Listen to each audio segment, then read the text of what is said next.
Horror Night fans and Universal fans alike, I'm the Crazy Englishman, and welcome to a new episode of Shadybrook Files. And I do apologize, this one was supposed to come out for Christmas, but unfortunately my voice has been coming and going, and I couldn't record it at the time. So I do apologize for the lateness, but it's not 100% right now, but I did want to get this one to you guys as soon as possible, and because I had a lot of fun researching this one and building up the story behind it. So I hope you guys enjoy this episode of Shadybrook Files File 2, and I'll see you guys soon.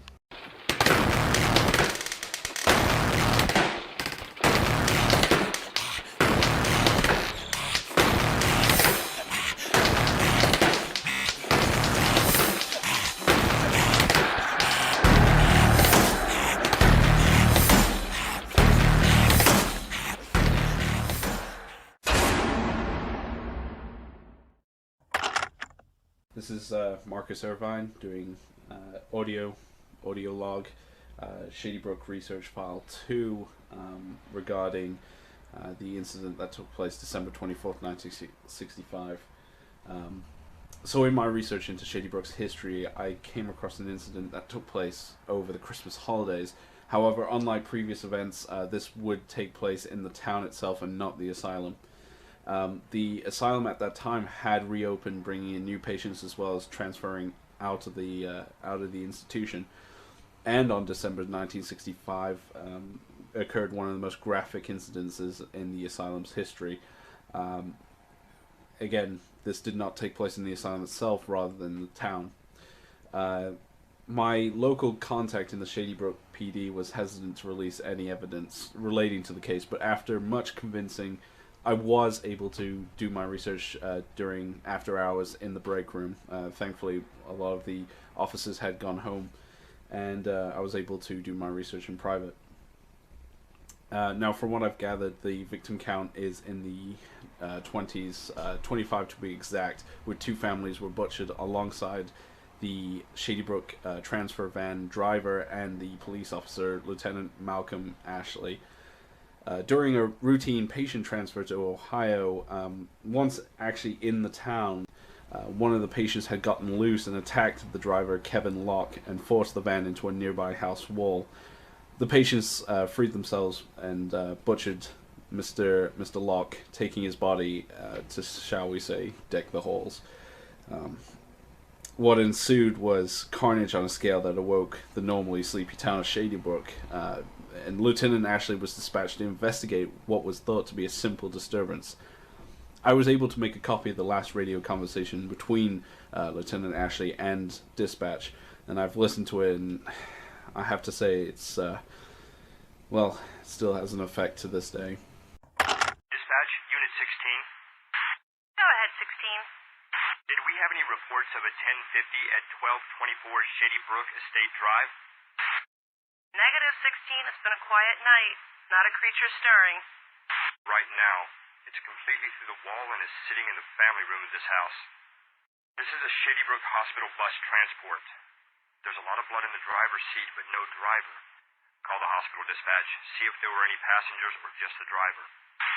10-4. Unit 16, dispatch. 16 by? That bus was carrying 19 patients. They are hyperpsychotic, violent, and extremely dangerous.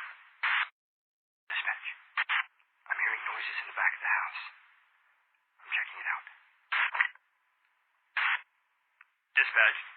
I've got multiple bodies. I can't tell how many they've been. Unit 16.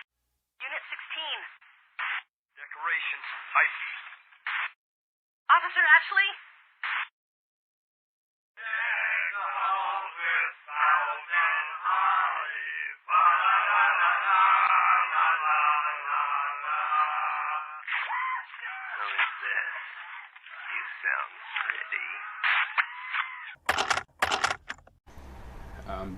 The bodies discovered were mutilated beyond comprehension. I have to say, after all this time studying Shadybrook and its history, I think this is one of the worst incidences that have occurred. Not in the sheer scale, but the atrocity that's taken place. The mutilation of these bodies is beyond belief. one man's head was found nailed to a wall with an elf hat on top. Human skin was also discovered cooking in an oven. The skin had been cut out with Christmas cookie cutters in the shape of gingerbread men and Christmas trees. In the dining room of the first house, the patients had captured and killed a possum to eat as if it was a Christmas turkey. Unfortunately, Lieutenant Ashley's head was discovered and placed on top of a snowman just outside the first house. Thankfully, the patients were recovered, but 2 hours after the incident, and it's just unfortunate it wasn't any time sooner. So that's all I have on that file at the moment. I'm going to be documenting more of them as we go along. I know this is of interest to some parties, so I will be continuing to document Shadybrook's history and any incidences that may occur. Hey guys, Crazy Englishman here. I hope you guys have enjoyed that. Once again, I'm really sorry about the wait for this one. My voice, like I said, my voice wasn't the greatest to do this, but I've changed it up. You may have noticed I've changed it up since the first Shadybrook file. I wanted to experiment with kind of forming a story behind and actually creating a character within that kind of universe. And I'm curious to know what you guys think. Do you like the way I did the first one, where it's more of a history channel kind of aspect, or did you like this one that actually has a story and it kind of takes place within the universe of Horror Nights itself? Just let me know in the comments below. I hope you guys have enjoyed this video. Any suggestions, feel free to leave them in the comments below.